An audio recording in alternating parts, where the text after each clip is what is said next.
নারায়ণগঞ্জের এক নেতা আপনাদের এই এলাকার কোন যেন এক আলোচক গেছে ওইদিকে, বলতেছে হুজুর আপনার জিকিরের আমি খুব ভক্ত, আপনি জিকির করতে থাকবেন, আমি এখান থেকে শুনতে শুনতে আমার বাড়ি পর্যন্ত চলে যাব। সম্মানিত ভাইয়েরা, তাহলে এই 16 বছরও তাদের পক্ষে কথা বলার মতো কিছু ওয়াইজ ছিল কি ছিল না বলুন? ছিল। তারাও কথা বলেছে। গণজাগরণ মঞ্চের মতো একটা ঘৃণ্য জায়গায় সিয়াসিত্তার যিনি ওস্তাদ শেখুল হাদিস তাকে বলা যেতে পারে, এমন একজন ব্যক্তি গণজাগরণ মঞ্চে গিয়ে বললেন, আমি আমার জীবনের শ্রেষ্ঠ নেক আমল করতে পেরেছি আজকের এই গণজাগরণ মঞ্চে আসতে পেরে। আমরা তার বিরুদ্ধে আমাদের কোনো অভিযোগ নাই, তবে একটা কথা বলি, সেটা হলো তওবা করুন, ফিরে আসুন। ওয়াল কাযিমিনাল গায়য ওয়াল আফিনা আনিন নাস, ক্রোধকে সংবরণ যারা করে, মানুষকে যারা মাফ করে, আল্লাহ এই সমস্ত মুহসিন বান্দাদেরকে বড়ই ভালোবাসেন। আমরা ক্ষমা করতে জানি, কিন্তু তাদের ক্ষমা নাই যাদের মধ্যে মুনাফিকি আছে। মুনাফিকের ব্যাপারে আল্লাহ তাআলা নরম হতে বলেছেন না কঠোর হতে বলেছেন?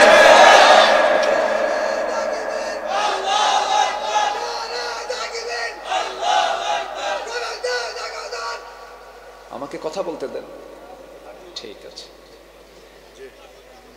না? জজবার দরকার আছে।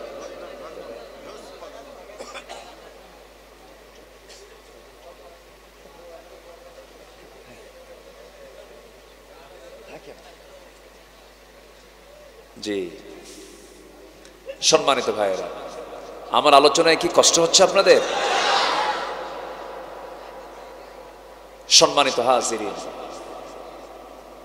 সম্মানিত বন্ধুগণ, কুড়ালে বাঁশ কাটে না, বাঁশই বাঁশ কাটে, ঠিক কিনা? বাঁশই বাঁশ কাটে। কুড়াল বলছে, কুড়ালকে বাঁশ বলছে, কুড়াল আর কাটো না। কুড়াল বলে, বাঁশ আমি তোরে কাটতে চাই না, তো তোর মধ্যে বাঁশ ঢুকে তোমারে কাটে। সম্মানিত বন্ধুগণ, একটা অনুকূল পরিবেশ যেহেতু আমরা পেয়েছি, একতা আর ঐক্যের একটা প্ল্যাটফর্মের দরকার আছে না নাই? সর্বপ্রথমের জন্য আমরা চাইবো কার কাছে? আসতে বলবেন না, কার কাছে? আল্লাহর কাছে। একটু মনোযোগ দিয়ে আমরা কথাগুলো একটু শুনি। সম্মানিত উপস্থিতি, আমাদের এখন ব্যক্তির মান উন্নত হওয়া দরকার, চরিত্র উন্নত হওয়া দরকার। একটা জাতির পরিবর্তন করার জন্য আগে ব্যক্তির পরিবর্তনের দরকার আছে না নাই?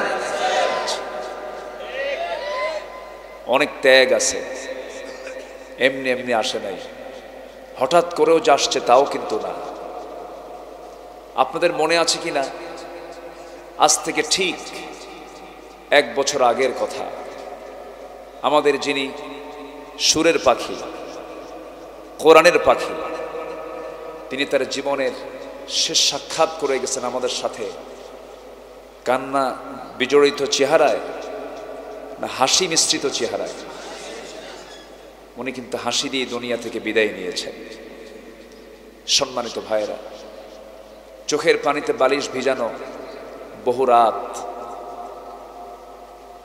সেজদায় চোখের পানি দিয়ে জায়নামাজ ভিজানো বহু রাত, বহু মাজলুমের আছে না নাই বলেন তো? আছে।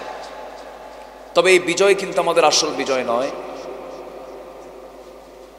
আমাদের আসল বিজয় আমরা তখনই উপলব্ধি করব, বুঝবো, যেদিন আমরা দেখতে পাবো এই সবুজ ভূখণ্ডে 55,000 বর্গ মাইলের এই সুজলা সুফলা শস্য শ্যামলা সোনার বাংলার এই জমিনে কোরআনের রাজ কায়েম হয়েছে।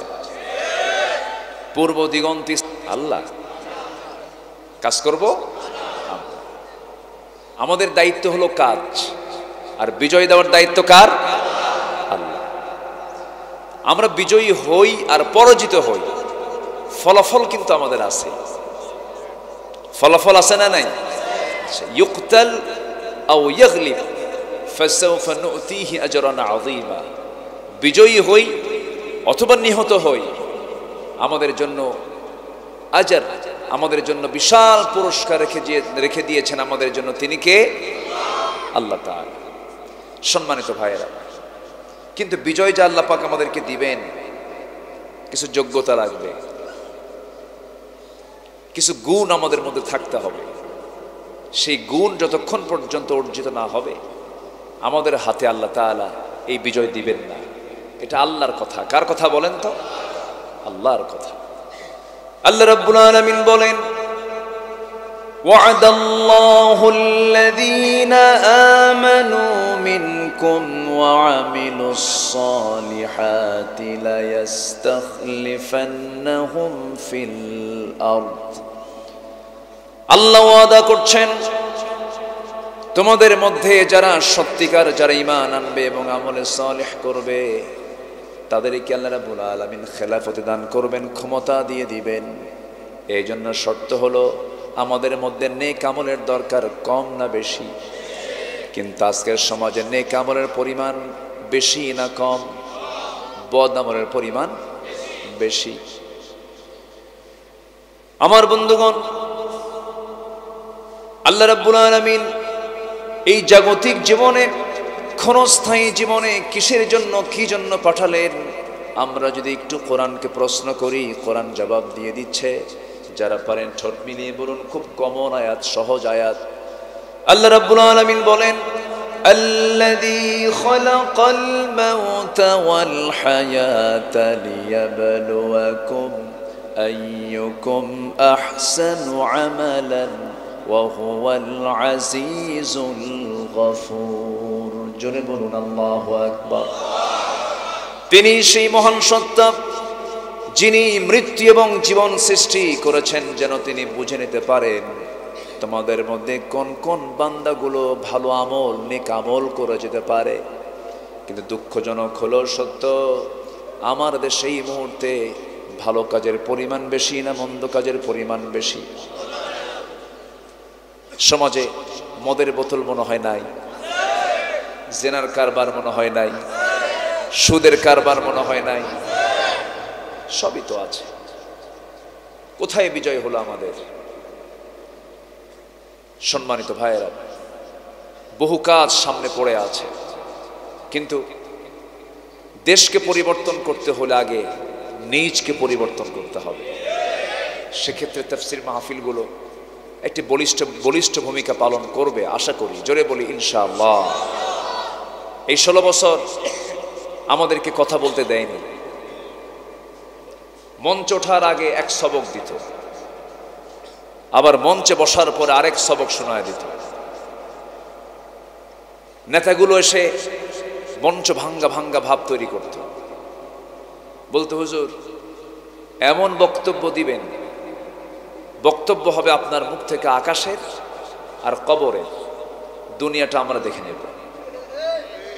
ওরা দায়িত্ব নিয়েছিল দুনিয়ার, আর আমাদেরকে দায়িত্ব দিয়েছিল হলো আকাশের আর কবরের। কথা বলতে দেয়নি আমাদের। সম্মানিত হাজিরিন, এই 16 বছর বিপরীত স্রোতে আমাদেরকে থাকতে হয়েছে। আমার মাহফিল অঙ্গনের প্রায় 25 বছরের 16 বছরই এইভাবে আমাকে কাটাতে হয়েছে।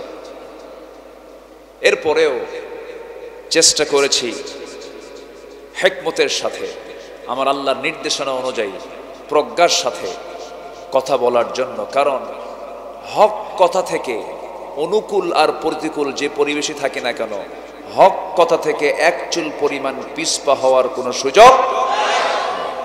কিন্তু ওই প্রতিকূল পরিবেশকে ওই 16 বছরে অনেক তেল মারা হুজুরও কিন্তু 16 বছর কাটিয়ে দিয়েছে। বলবো কথা, কিছু বলবো, কাটিয়ে দিয়েছেন।